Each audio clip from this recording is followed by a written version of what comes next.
Well, hello everyone. We are live. It's 11 o'clock. Welcome to our talk today, how to solve the problem of gender stereotyping in marketing and advertising.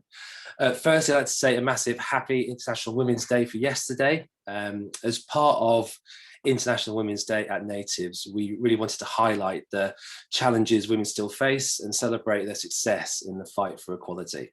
We've conducted research into current viewpoints and opinions on gender, feminism, sexism from the student's point of view, which we're going to be sharing with you today. And we wanted to use this webinar as an opportunity to discuss all gender identities within the context of education marketing.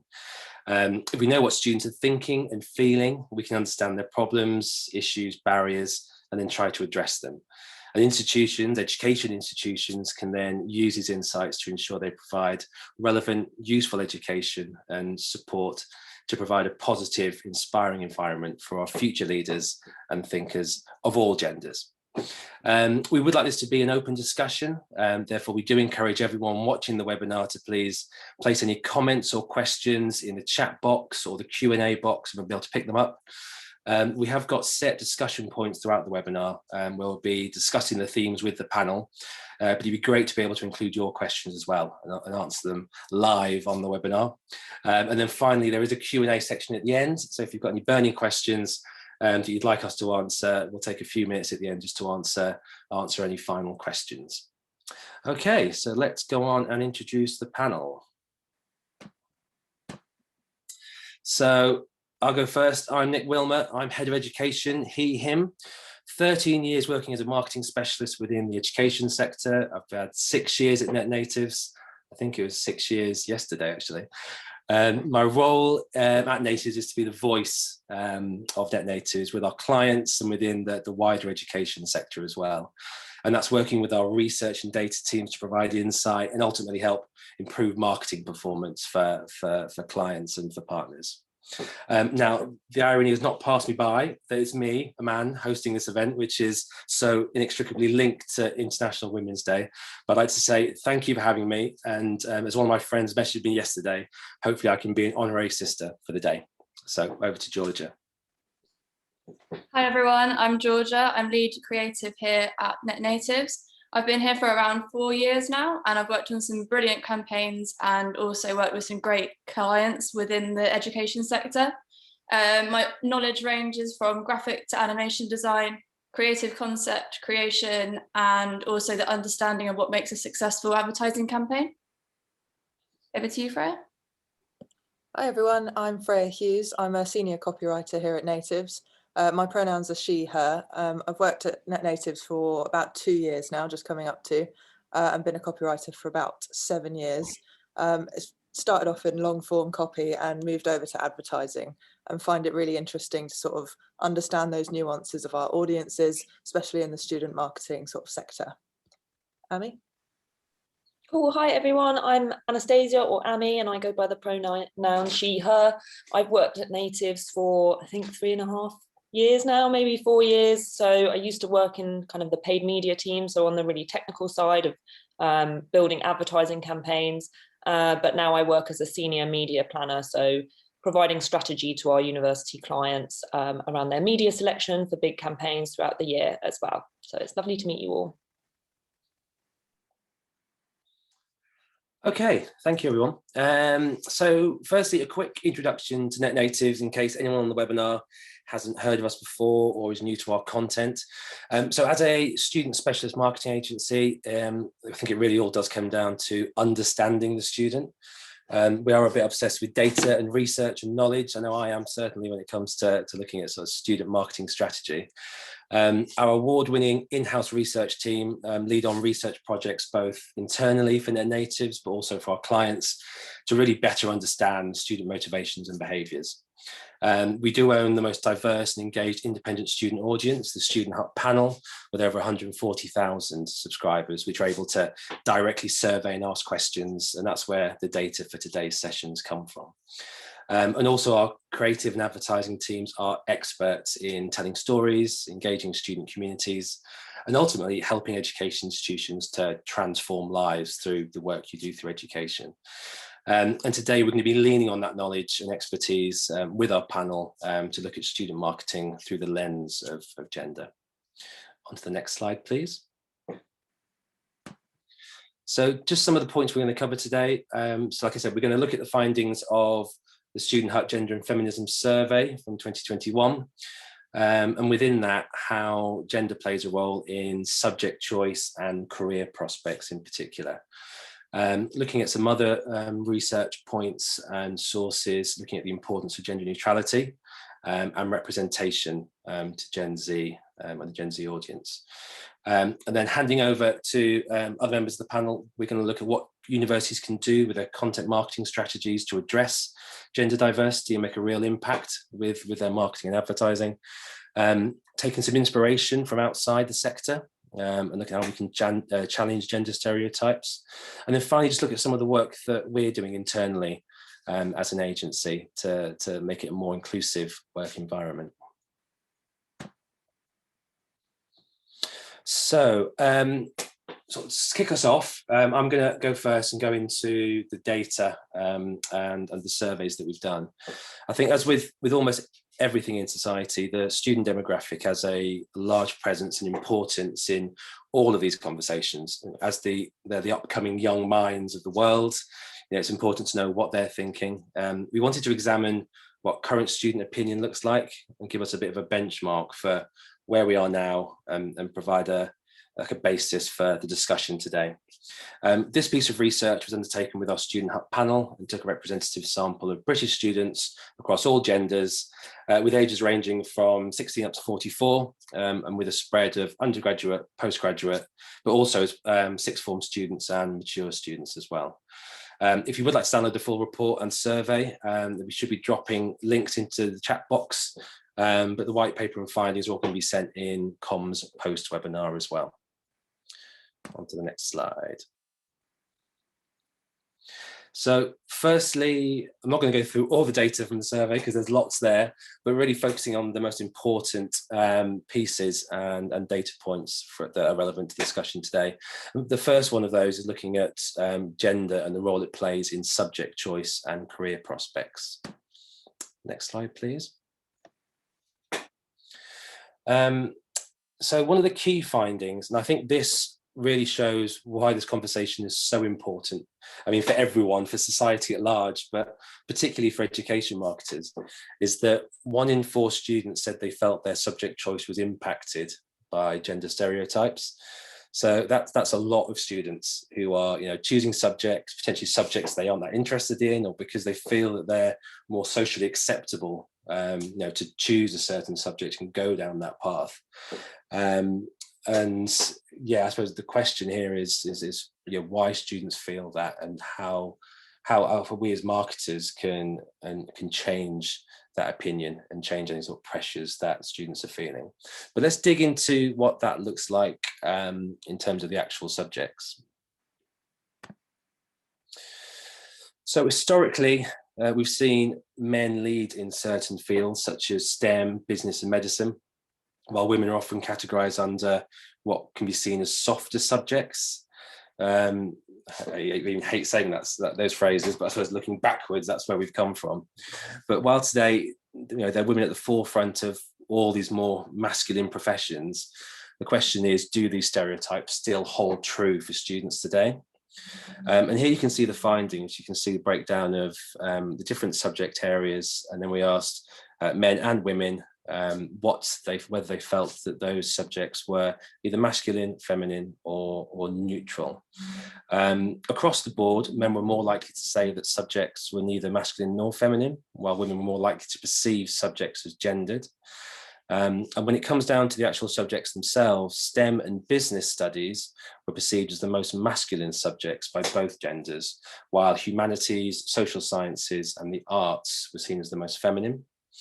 So I think it's quite fair to say that, according to current students, those stereotypes still exist, to a large degree across the subjects. And I think this is where university marketers can begin to make changes through the positioning of, those particular subjects, the language, the imagery, the content that's being used. How do we challenge and change those perceptions of of the current students that are thinking these things. And I think, again, it's almost not enough just to have adverts with multiple genders. It doesn't really go far enough. In order to move the dial, in order to make a difference to students' beliefs, I think we do need to go the extra mile and address these head on. I know we'll be hearing from the panel later on about some amazing ways that brands and education institutions are doing this. Next slide, please. And then looking at career choices, and we found that stereotypes do have an impact on the decisions made by students. So we explored what the notion of success and career prospects and the impact of stereotypes on those. We know from previous research, career prospects are a huge influencer for students when making degree choices. But we asked how gendered a list of roles were. And what we found was that working as a beauty technician, a nanny and a nurse was seen as the most feminine professions, while being a construction worker or a firefighter was seen as the most masculine. Interestingly, again, women were often more likely than men to say roles were highly gendered. And I think if some careers feel off limits for each gender, especially for women, that will then spill over into degree choices that students are making. And again, as an institution, how are you able to position certain highly gendered courses and therefore career paths as open and accessible to all genders? Next slide, please. Again, this just sort of formalizes the point, but the majority of students do think that subjects like STEM and business studies are masculine and lead to better paid jobs. Which I think, holds with it a whole wealth of problems and issues when it comes to women not feeling like they're able to go into those particular subject areas or career paths. And then how does that hold you back in future success in life? And that's some of the challenges we're going to be facing today. Next slide, please. And then another interesting point that came out of the research was 15% of students say that they've experienced sexism at university, but between 60% and 70% don't know if there's somewhere they can report these incidents. So again, this comes back down to the point I think we've covered in previous webinars, where we're looking at internal comms to the students and signposting where levels of support are, where they can go to get support and to find out information and to report issues and challenges they're facing. It certainly ties into a lot of the research we've done around COVID and the extra levels of support the students felt they needed, but were unable to access. So as student marketers and student communication officers and teams, knowing that this is an area that students aren't able to feel comfortable they can report or don't know where to go is kind of key. So how do we then tie that into internal student communications? Okay, on to the next slide, please. And I just wanted to have a look at how students feel about whether or not they're represented in advertising, and then how universities can align that with those viewpoints. Next slide. So these were some of the key findings from a white paper that we did earlier last year, which was called "Where Are the Students We See?" And again, if you're interested in downloading that white paper, it's got some fascinating facts in there. We'll drop that into the chat as well. But some of the key findings from this were that 1 in 5 students never feel represented in advertising. 3 in 4 students want to see real people in advertising. 3 in 4 students feel that their sexuality is not represented. 6 in 10 students think brands are more successful when they show diversity in their advertising. And then interestingly, we looked at the difference between fashion brands and universities. Now, just over half of students feel represented by fashion brands, but 6 in 10 students, so more than half, don't feel that universities represent them. This shows that, I suppose, universities have got quite a way to go to align their brands and how they represent students in their content. If the majority of students are feeling that the universities that they go to or attend, or the universities that they're researching don't represent them, then there's definitely a difference and a gap between how universities represent their student body and talk to their students, and the way that students feel that they ought to be talked to. So again, that's something we're going to delve into with the panels later on. And then finally, next slide, please. I looked at a piece of research. It's been carried out by Pew Research, and it was again looking at Gen Z as the audience, in particular around gender neutrality and gender pronouns. So we know that Gen Z members are more comfortable with gender neutral pronouns. They're more likely to know people who prefer gender neutral pronouns for themselves. Gen Z have a preference for more than 2 gender options, so they tend to believe that gender options on forms or surveys should include selections beside traditional male or female, and if you leave those out, it's going to skew marketing results of the survey, and in the worst case, leaving out gender options will offend respondents and students as well. And then finally, a desire for inclusion and diversity. I mean, Gen Z generally feel that society should act more accepting to people who don't define themselves in traditional gender roles. And since consumers tend to patronize companies that they identify with, accepting changing gender definitions and promoting inclusion can again help to engage and attract the Gen Z student market.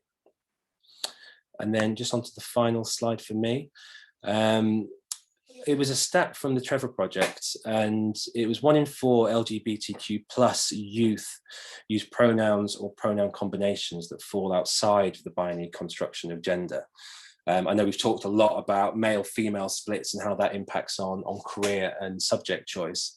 But as we've seen, there's this whole huge increase in use of pronouns and gender identity that fall outside of that binary construct. So I thought at this point it'd be a little bit of an interesting challenge to the people, the attendees of the webinar, to have a small poll.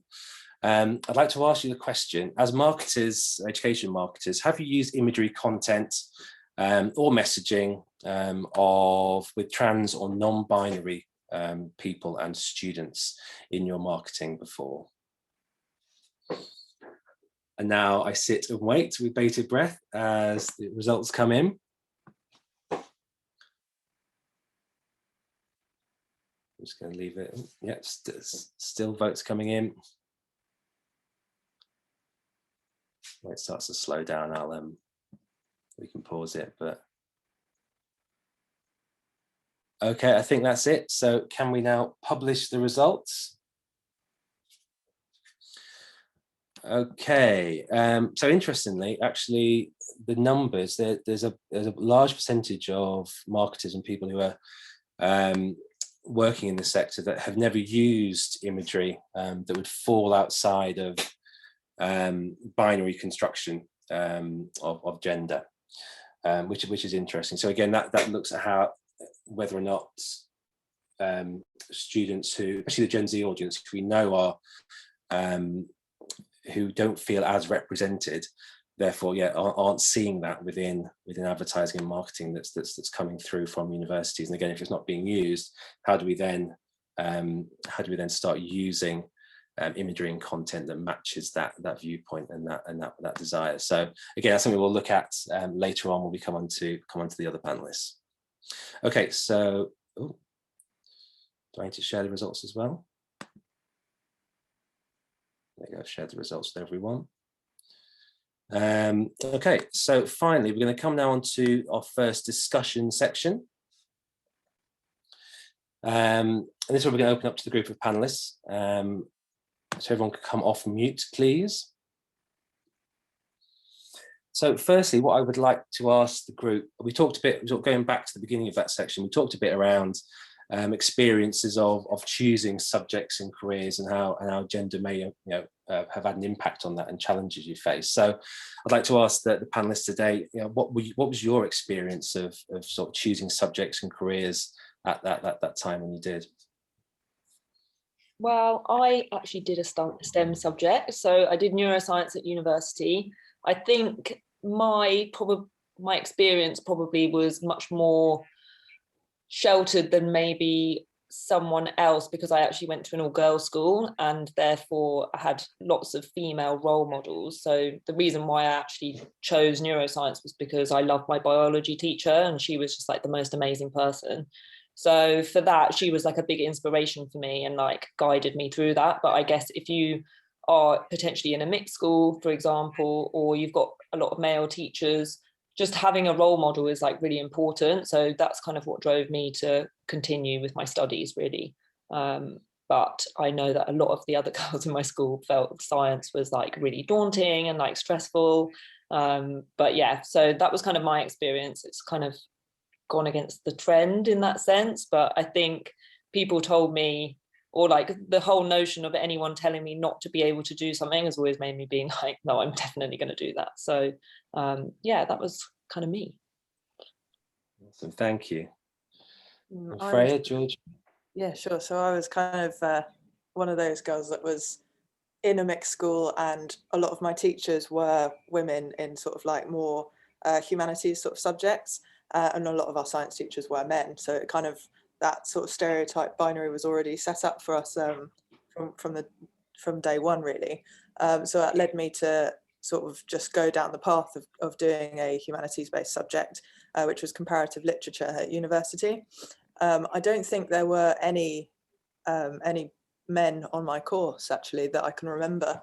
It was very, very, very female dominated, students-wise. There are a handful of male teachers, but yeah, it was predominantly, it was pretty female dominated, which I thought was quite interesting, especially coming into advertising as a copywriter now, because my team is actually quite male dominated. So it's just an interesting sort of balance there with sort of how it started and where it is now. Yeah, definitely. Yeah, so ending up with a team full of men. But yeah, no, interesting to hear the history. And then Georgia? At university, when I did visual communication, my class was pretty split down the middle, 50-50.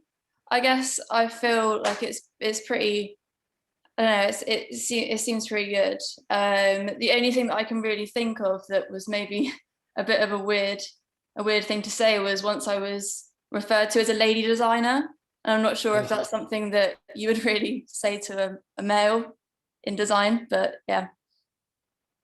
No, absolutely. Yeah, that's yeah, I think it's a really good example of, yeah, just almost like unconscious maybe sort of gender bias that people face when trying to give people career advice or subject advice on what they should be studying. Yeah, certainly not great. And again, something hopefully we can start to change.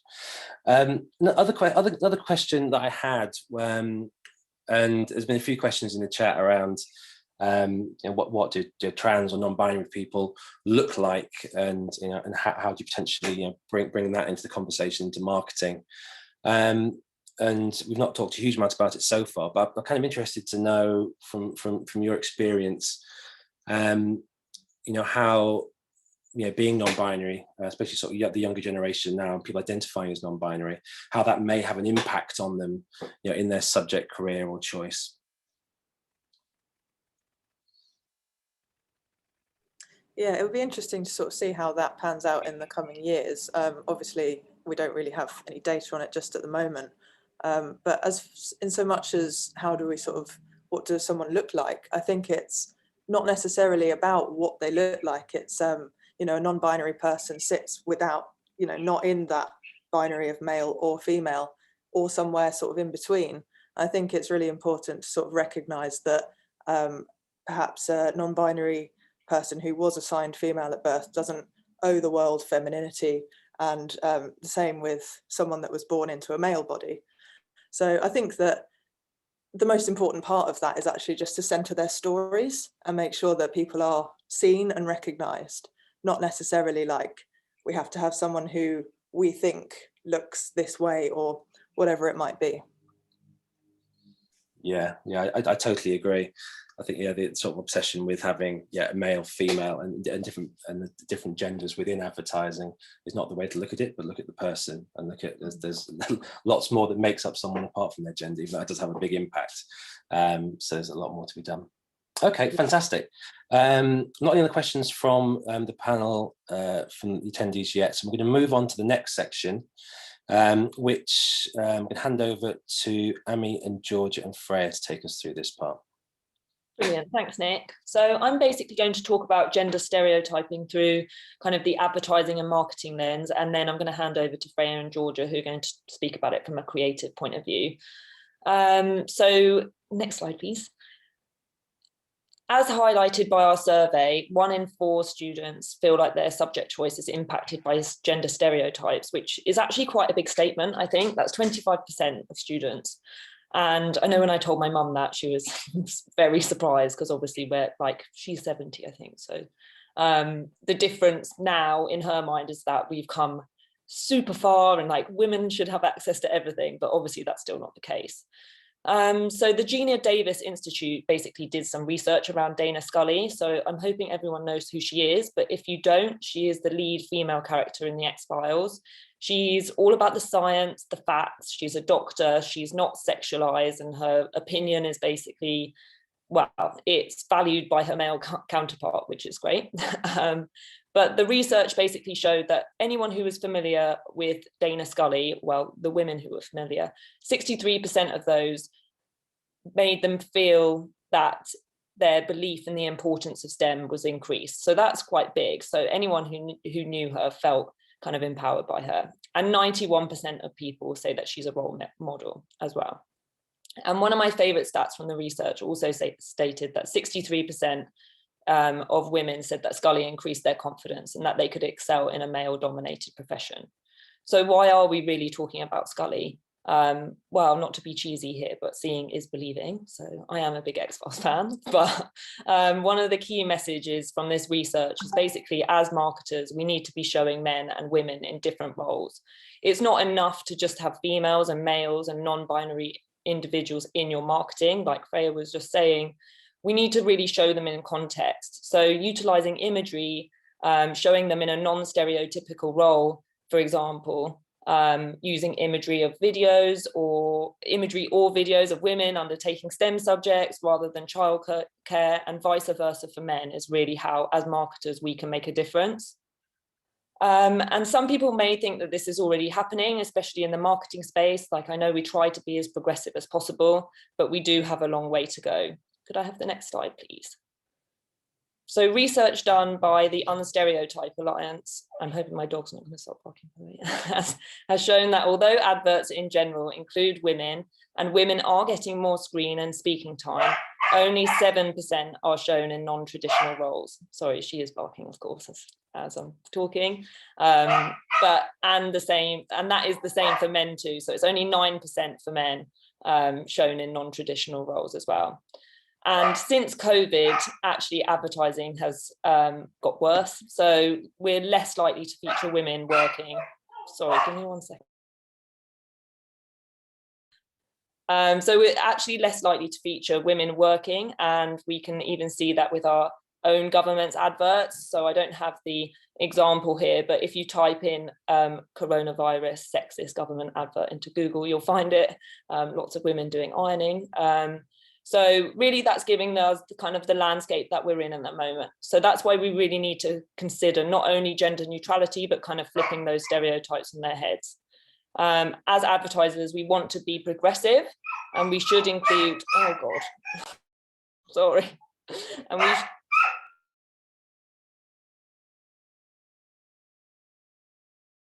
she is actually going crazy, of course.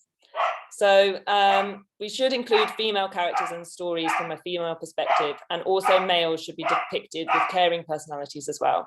So doing this will ensure that universities are listening to their student body and creating kind of that diverse and inclusive space as well. Next slide, please.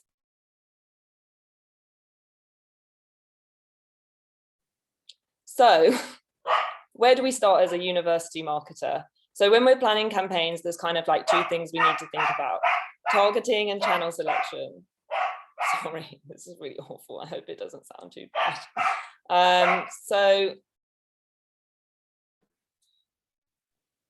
I mean, it's fine. Yeah, Okay, is it fine? Sorry, I you can't tell can how. hear none of it. Just keep talking. Yeah, you're not being drowned out. Don't worry. Sorry, I can't tell how loud it is. So when we're planning our campaigns, we need to think about our targeting and the channel selection as well.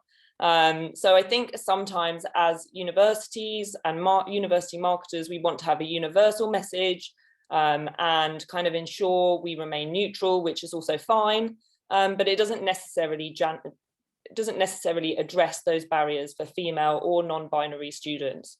So Gen Z are a really politically active generation, and as Nick said earlier, you know, this is what they expect from advertisers and brands, and that is the same for universities.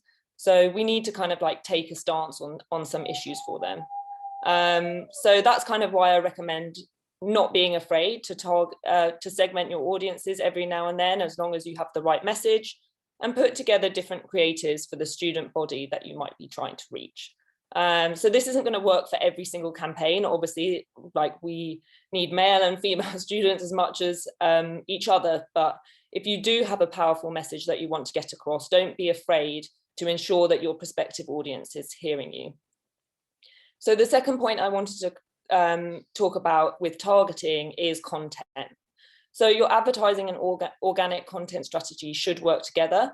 And to stand out, you should really champion real work and stories that your university is kind of undertaking. And there's a few ways you can do this. So I'm sure everyone's heard of influencer marketing. It's a great way to add a female or non-binary voice to the table and kind of let your university message shine through their voice on platforms, especially like TikTok and Instagram. That's where our audience is. And they're engaging with that influencer content from brands as well already. Another great way of boosting content is content partnerships. This is often done in a business space. So kind of, you know, partnering with a female-owned business, a local business, can be a really great way to not only obviously do something good and follow a cause that you're passionate about, but it creates really great and authentic content for not just the people that you want to come to your university, but your students who are already at the university as well. And then finally, we want to add an authentic voice. So what do I mean by that? The above suggestions are really great, but as a university, you have so many creatives and academics who are doing really exciting work. So speak to your students, alumni, the people who work with you, you know, whatever their gender, flipping the stereotypes on their head here is so important. It also allows people who may be underrepresented in marketing in general to become part of your marketing process and let them have a voice. And you can take this further and kind of like help them be part of the decision-making process, which will create some really great content. And then the second thing, or kind of like thing that we kind of need to review in this space, is channel selection. So where is your university brand? Most likely you're on Instagram, YouTube, and Facebook, but there are some channels where men and women interact differently. So it's important to consider that.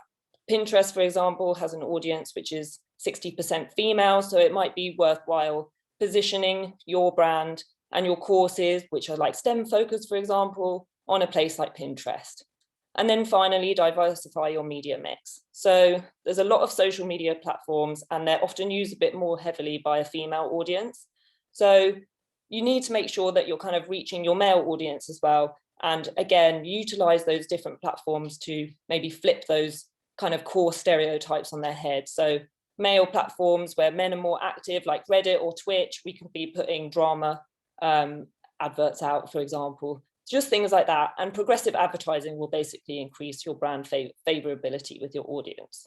So I'm just going to hand over to Georgia now, who's going to talk about the creative element of that. Hi everyone.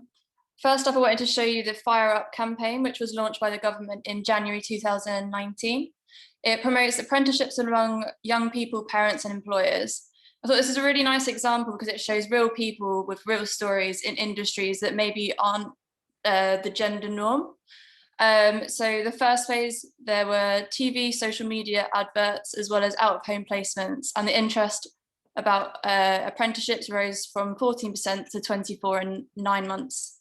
The second phase started in the beginning of 2020, and they wanted to focus on different audiences. So this was women in underrepresented sectors, low-paid workers and people from ethnic and minority backgrounds. There's a huge range of industries which are in the apprenticeship scheme, and I think they've done a really great job of flipping the male-female careers on its head, and they've put in lots of people in STEM subjects as well as construction as well, and it appeals to like a wide gender spectrum. If we go to the next slide, please. So David Eccles Business School is one of our US clients. We've been able to run some really exciting ads for them for Women's History Month, which encourage women to get into business. I think small touches like this go a really long way to support and reach out to less obvious audiences. But as saying this, I think it's really important to also back it up with stuff that you're doing as well, as a industry. So with David Eccles, they have a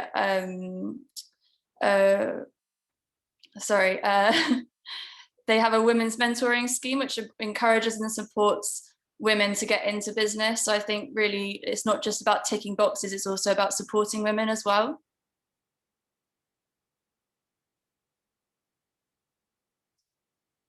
Go to the next slide, please.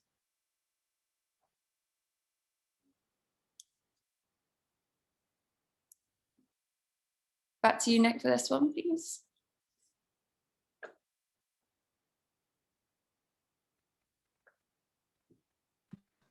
Yeah. So let me come off mute. Yeah, we just wanted to talk a little bit around, show some examples from within the sector of clients that we know and partners that we work with that have demonstrated some really excellent pieces of work and projects within the realms of diversity and equality.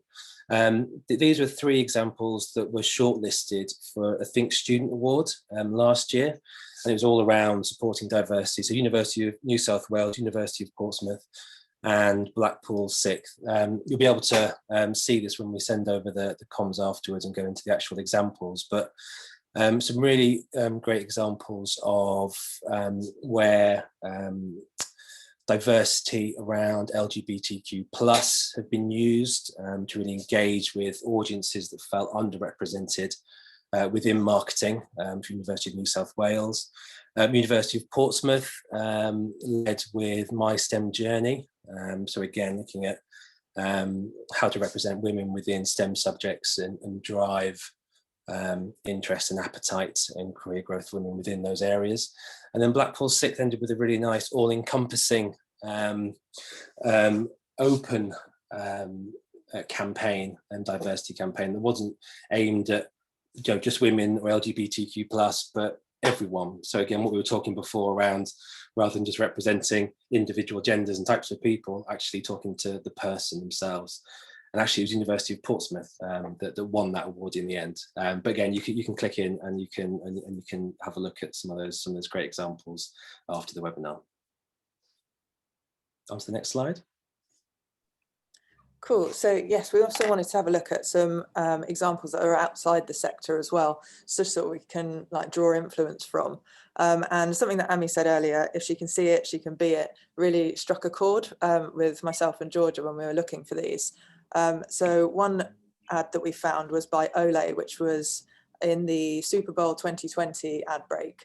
And it's quite a playful, kind of silly actually on the cringy side slightly, ad that's featuring Lily Singh, who's a comedian, Nicole Stott, who's in the middle there, who's an actual astronaut, and Busy Phillips, who's an actor. And what's really cool about it is it puts women in the front and center of the ad. It's all about them, and they're people from different backgrounds and from the LGBTQ+ community as well, which is just really practicing what they preach.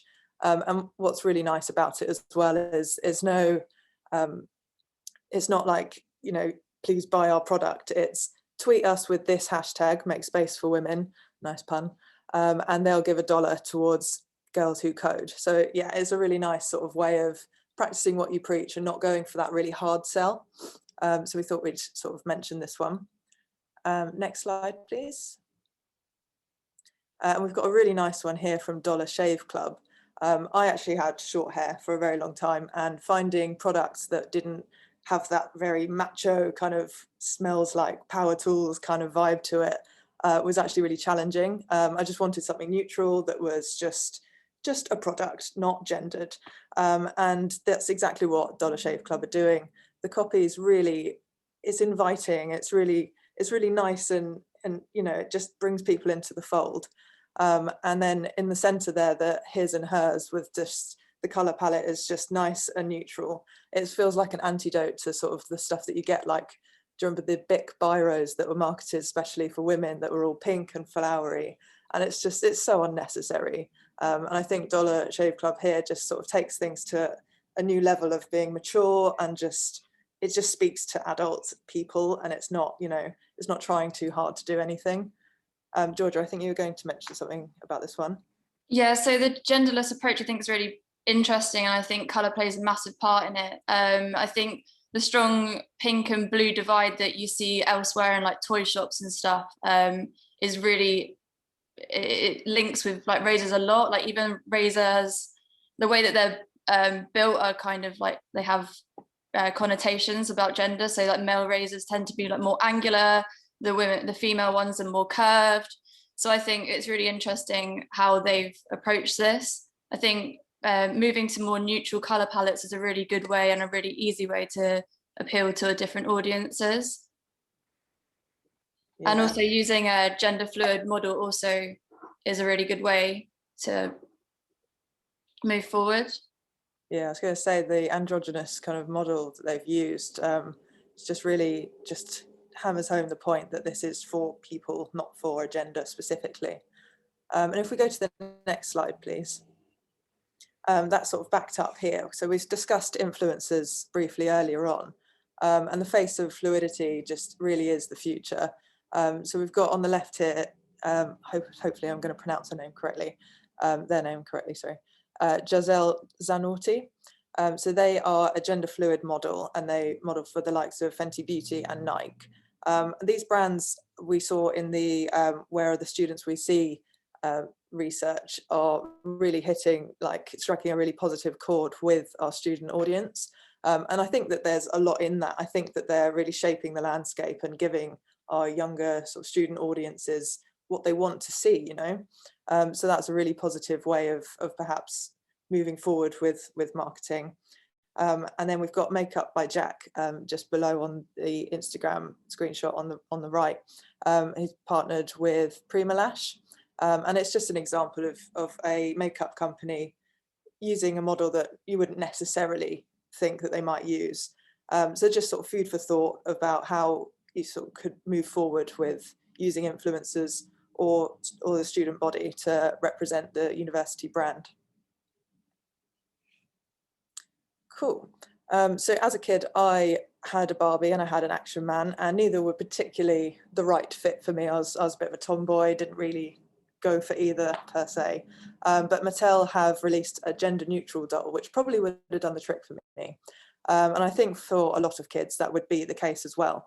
If we think back to the research from the Trevor Project that we looked at earlier, 1 in 4 LGBTQ plus youth not conforming to the gender binary on pronouns, we must remember that if these kids who are going to be growing up and going to university within the next maybe 10 to 15 years or so, if these are the toys that they're playing with, then the way that they see the world and interact with the world is very different to how we are and generations before us, and even some of the younger generation now.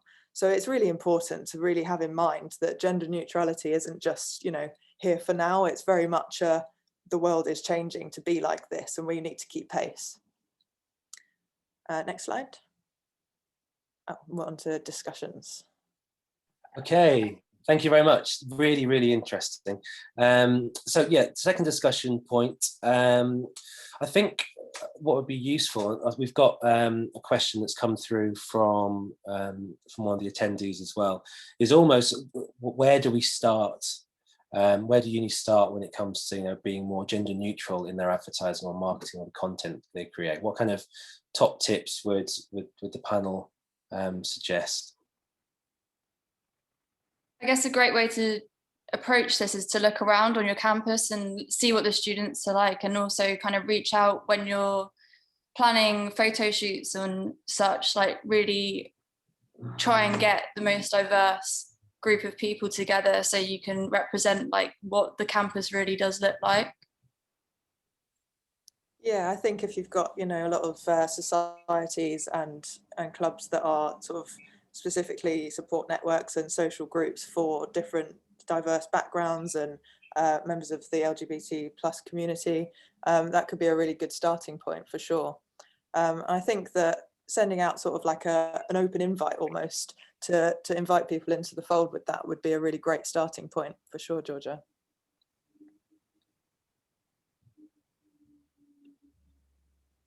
Just got an interesting question through from one of the attendees. Could it be seen as offensive or literally stereotyping people if we try and seek out specific students and use them? What do you think?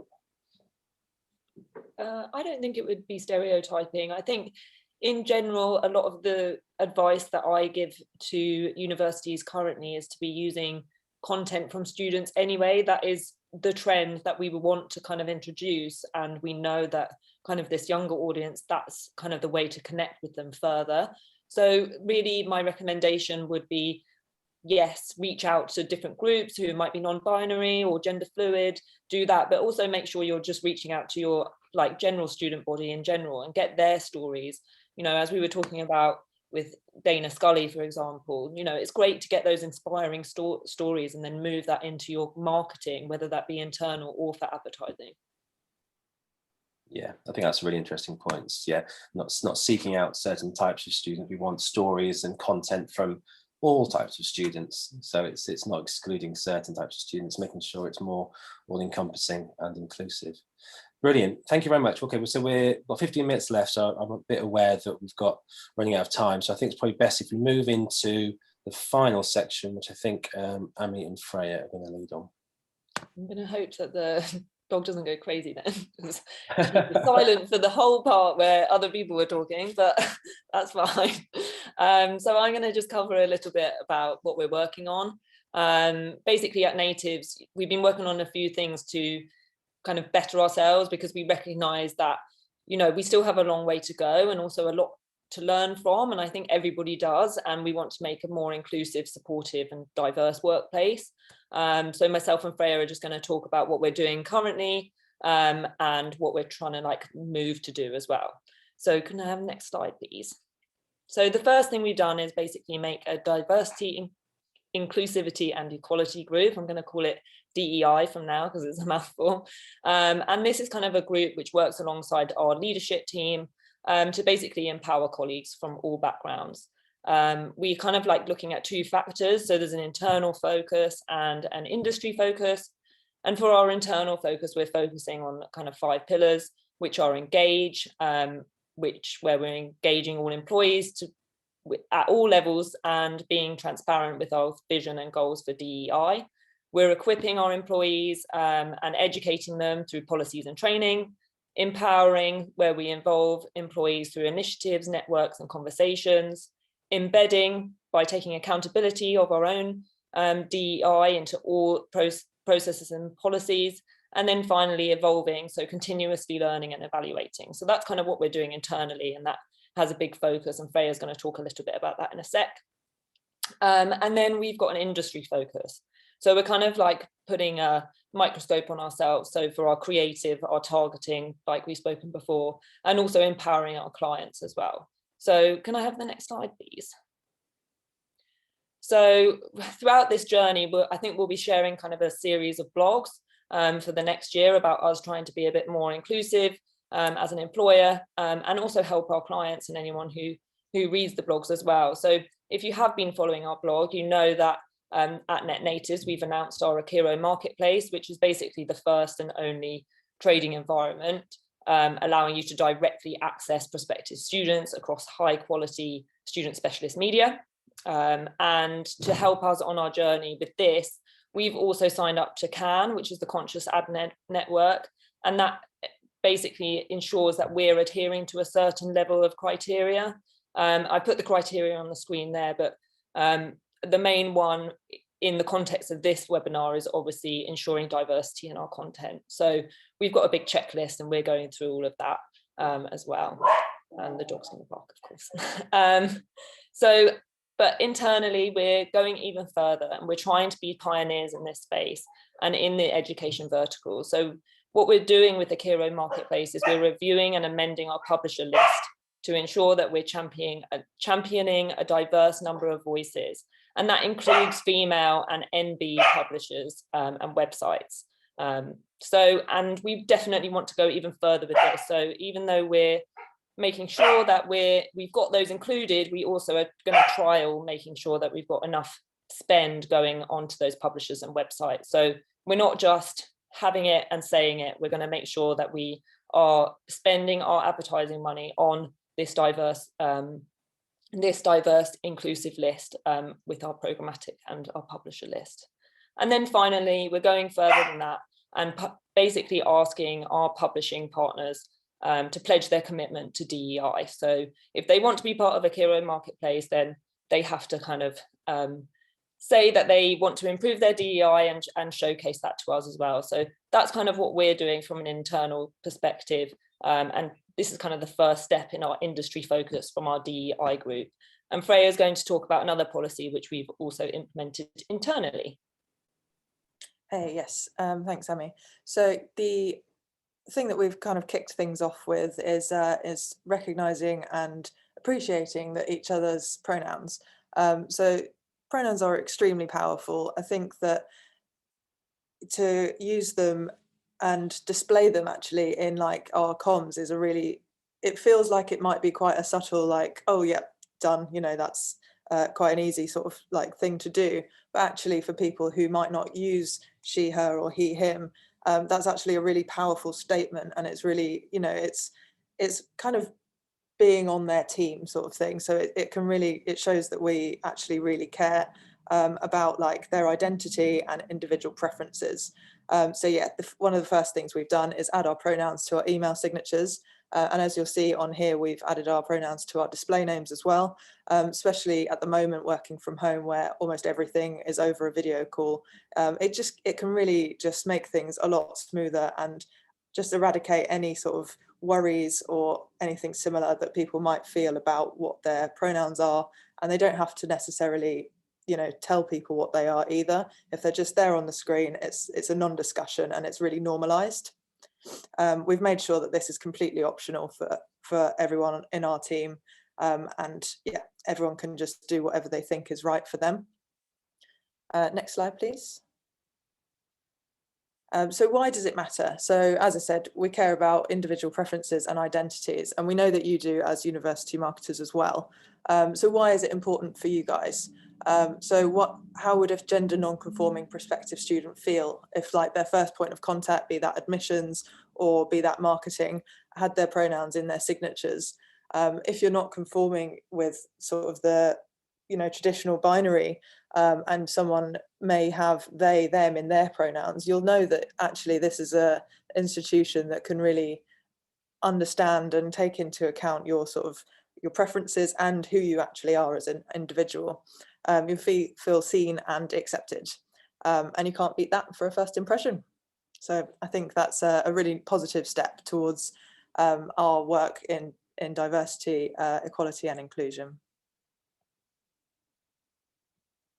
Cool, next slide. I think it's our Q&A. Okay, fantastic. Yes, thank you very much. At this stage, yeah, we encourage any of the participants and the attendees to ask any questions they might have on any of the subjects we've talked about today. We're going to just go offline for a couple of minutes where we look at the questions that have come through already, and then we'll come back and we'll choose the ones that we're going to answer within. We've got about sort of 4 or 5 minutes left on the timer. So yeah, so if everyone can come off video and just mute themselves for the moment, and then we're back in 2 minutes to answer questions.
Okay, if I can ask the panelists to jump back on now, and videos on and off mute. Thank you.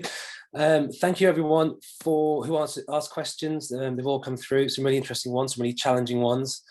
Lots of interest in meeting Ami's dog, which is cool. We will introduce you to the dog right at the end of the webinar, because gotta give people what they want. I think the first question that we found really interesting, actually really challenging as a group to answer, was around the internet being a really toxic place potentially for trans non-binary people, especially Twitter. And there's potential that using student stories within your own marketing, could open them up to abuse on social networks.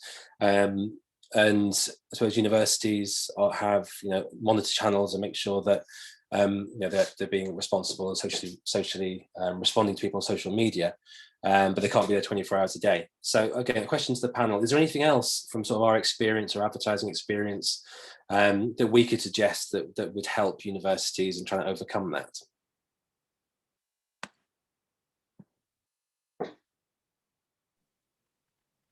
Yeah, definitely.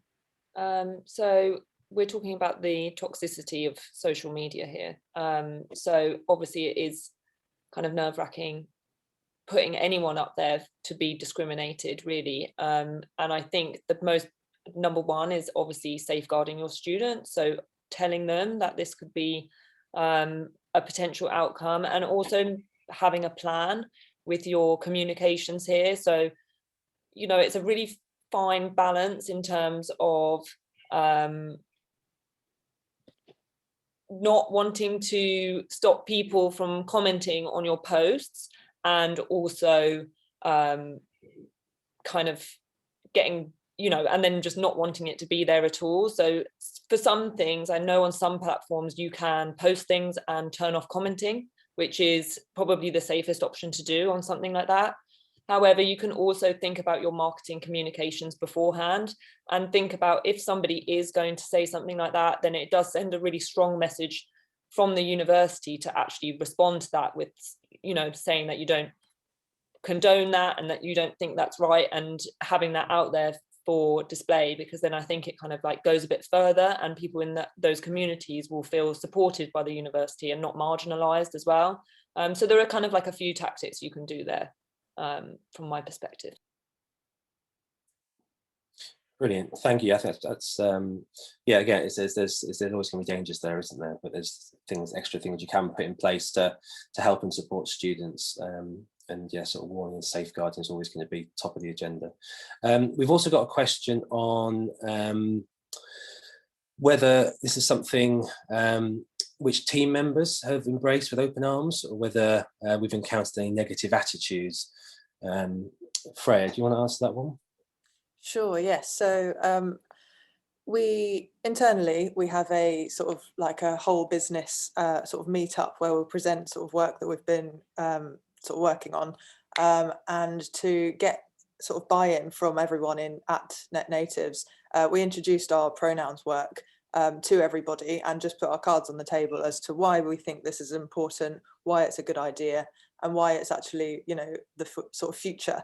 And so letting everybody sort of know why it's important, I think actually got everybody thinking, this could be a matter that impacts someone that I love or somebody that I really care about. So we were really lucky that nobody in the business at all had any sort of grievances with our sort of work towards saying our pronouns and putting them in our comms. So once we introduced the idea to the whole business, we then put out some sort of formal messaging, inviting everybody to use their pronouns in their display names or in their email signatures. And since then, I was actually quite surprised at how many people did do it. And it's actually really encouraging and really lovely that our whole business has really taken to it with open arms. So it's been really great. If you were sort of thinking about doing it in your institution or in your team, I'd suggest probably leading with like the benefits, because I think some people might not actually have had any experience in why pronouns are important, and hadn't really thought about it. So yeah, starting that conversation, I think, is only a good thing. Brilliant, thank you. And then finally, Freya, again for you really, I suppose, institutions are starting to think about gender neutral advertising and how they can go about doing it. What can they do that's beyond maybe just like simple imagery and things like that? What else can they do in terms of the content they're putting out there? Sure. So as a copywriter, it's something that I need to think about like every day. The sort of language, every word that I would select has to work really hard, not only to connect with our audience, but to invite everybody and not exclude anybody. And I think that's really important for no matter what the sort of copy that you're writing would be. It's always something that you should have in mind, even if it's an internal email or if it's an advert going out to the world. So places to start, I would say, is just try and think of gender neutral terms. So, you know, if you're saying, I don't know, layman's terms, say lay persons, those kinds of things. And that actually, it starts to sort of train your brain into using the gender neutral versions of like expressions. Further to that, I think that what's quite interesting and quite fun to play with is actually subverting what we would traditionally use as like a masculine word or a feminine word. So things that have been, you know, so deeply embedded in the patriarchal kind of way that we have sort of grown up and everything's sort of been built up from. So like bold and brave and gallant, you know, from like way back in medieval kind of knight terms, you know, those kind of words. We can harness those and use them for, I don't know, our STEM, like women who we want to get into STEM, they would be bold and brave to cut through into this stereotypically very like male dominated subject. And so I think, yeah, just have a play with it, see what you can sort of come up with and make sure that your vocabulary is inviting. And if you're going to sort of use words in different ways to how they might usually be used, make sure that you pair it with imagery that does actually sort of get out there, that you're targeting an audience that might need that sort of like a bit of oomph to get them going. I hope that makes sense. It does, yeah, no, really useful. Thank you so much, Freya. Yeah, looking at sort of language and copy is obviously going to be key. So hopefully that was useful for everyone. We've got some feedback already in the chat box, so thank you everyone who's got in touch. So the final slide, just to wrap us up for the day, because we are already 5 minutes over time. Apologies, everyone. Just final sort of next steps. So we are going to be publishing the full research for the feminism, gender identity and stereotypes white paper, which we'll be sending out after the webinar. It should be going out in post-comms. There's quite a few links within the chat that we've put for other pieces of research and thought leadership that we've done over the past couple of years. So we'll send that out as well. If you do have any questions, if you want to discuss how either the findings of that research or talk about sort of gender neutrality within your marketing, content, copy, or how you could potentially use the Student Hub panel or run research projects to better understand students, then please do get in touch. Marketing@netnatives.co.uk. But finally, I want to say a huge thank you to all our panelists, especially to Ami's dog, Lola. Can we see Lola? Yeah. Have a look. There she is. She's on the floor being annoying. Lolly. Noisy beast. The assassin. The webinar assassin. Yeah. Won't be the same with that. Every webinar she has to be involved now. We'll just get a special screen for her. All right, thank you everyone. And now we'll sign off. So everyone say goodbye. Goodbye. Thanks very much. Bye. Thank you. Bye.